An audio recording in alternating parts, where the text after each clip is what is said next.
జై సద్గురు బ్రహ్మరాజుకి జై. శ్రీ అచలానంద సంపూర్ణాంబ సమేత శ్రీ పరిపూర్ణానంద ఎర్రగుంట సుందర రామయార్య రాజయోగి సద్గురు బ్రహ్మరాజుకి జై. శ్రీ అభయానంద చిట్టేటి కోదండ రామయ్య తండ్రికి జై.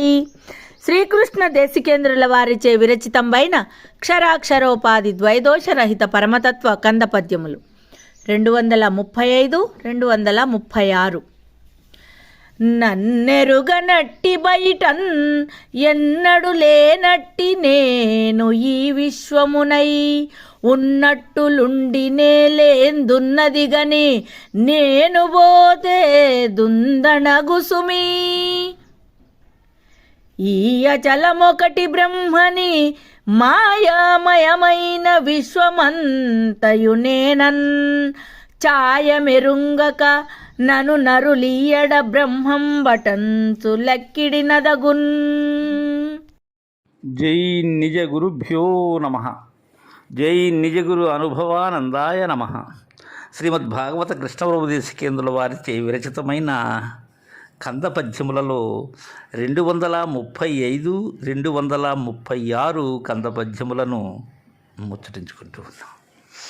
శిష్యుడు ప్రబోధను కొనసాగిస్తూ ఉన్నారు గురుదేవుని ఆనతి ప్రకారం.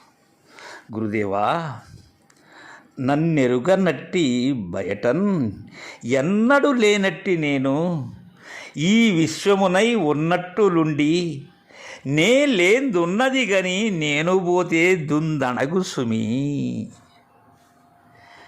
నేను పోయిన తర్వాత నా దుందుడుకు చేష్టలు ఏవైతే ఉన్నావో, నా భ్రాంతి కారణమైనటువంటి దుఃఖ కారణమైనటువంటివి ఏవైతే ఉన్నావో అవి ఇక లేవు స్వామి. నేను పోతే అవి లేవు స్వామి.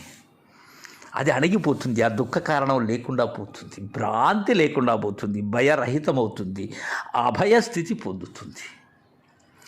అంటే నన్నెరుగనట్టి బయటన్, ఈ బయలు ఏదైతే ఉన్నదో పరభాష్యము ఏనాడు నన్నెరగనటువంటిది. దానిలో ఎన్నడూ లేనట్టి నేను, అపరిపూర్ణములో నేను ఏనాడు లేను స్వామి. దానిలో లేకనే తోపింపబడినటువంటి దానను రజ్జువులో సర్పము తోపింపబడినటువంటి రీతిగా, అంతేగాని వాస్తవంలో లేను. వంద్యాపుత్రుడి చందం నాది. అయితే అలాంటి నేను ఈ విశ్వమునై ఉన్నట్టులుండి నేను ఎలా ఉన్నాను? నేనే ఈ విశ్వమునయ్యాను. విశ్వము నేను వేరు కాదు. ఈ తెలివి కానీ, శరీరము కానీ, జగత్తు కానీ, ఈ మూడు నేనే. అయితే తెలియనటువంటి అజ్ఞానవశంతో వేరువేరుగా అనిపిస్తూ ఉన్నాను. మిగిలినటువంటి సిద్ధాంతముల వారు నన్ను వేరు చేశారు, కానీ కాదు, నేనే ఈ విశ్వాన్ని. అయితే ఉన్నట్టు భ్రాంతి చెందిస్తున్నాను. ఈ విశ్వమునై ఉన్నట్టులుండి తాడులో పాములాగా భ్రాంతి, ఎండమావిలో నీరులాగా భ్రాంతి, అలా భ్రాంతి చెందుతూ ఉన్నాను నేను. అయితే నే లేనిదున్నది కానీ నేను లేనిది ఎక్కడా? పైన చెప్పినటువంటి నన్నెరుగనట్టి బయలులో నేను లేను. నేను లేనటువంటి దానిని ఉండ చూసి నే లేనిది ఉన్నది కానీ నేను లేను. మూలము లేని గుర్తిరిగే శరీరము ఏమీ లేదు.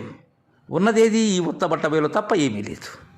దానిని కానీ నేను పోతే, దానికి అన్నప్పుడు నేను ఉన్నానా? నేను లేను. దానిని కనిన వెంటనే నాకు నేనే ఉళ్ళక్కవుతున్నాను.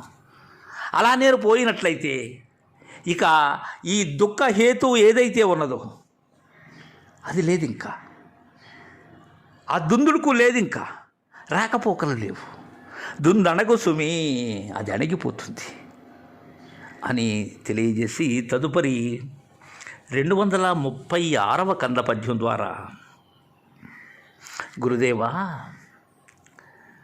నరులు కొందరు ఏమంటారంటే, ఈ అచలం ఒకటి బ్రహ్మని మాయామయమైన విశ్వమంతయు నేనన్ ఛాయమెరుంగక నను నరులీయడ బ్రహ్మం బటంచు లెక్కిడ నగుదున్. ఏ విధంగా అవుతాను గురుదేవా? ఏ లెక్క ప్రకారం అవుతాను? లెక్క చూచిన వెంటనే నేను ఒళ్ళక్కయ్యాను కదా. నేను చెప్పాను గురుదేవా ఇంతకు మునుపు కూడా, ఎలా లెక్కకు వచ్చినదో కూడా చెప్పాను నేను. అయితే ఏమంటున్నారు అందరూ, ఈ అచలమొకటి బ్రహ్మని, ఈ చలాచలములలో ఉండబడేటువంటి అచలం ఏదైతే ఉన్నదో అది కదలనిది, అది బ్రహ్మము అన్నారు గురుదేవా. అయితే మాయామయమైనటువంటి విశ్వమంతయు నేనన్ ఛాయమెరుంగక, ఈ విశ్వమంతా కూడా నేనే అనేటువంటి విధానం, నా ఛాయ, నా నీడ, నా రీతి ఎరుగక,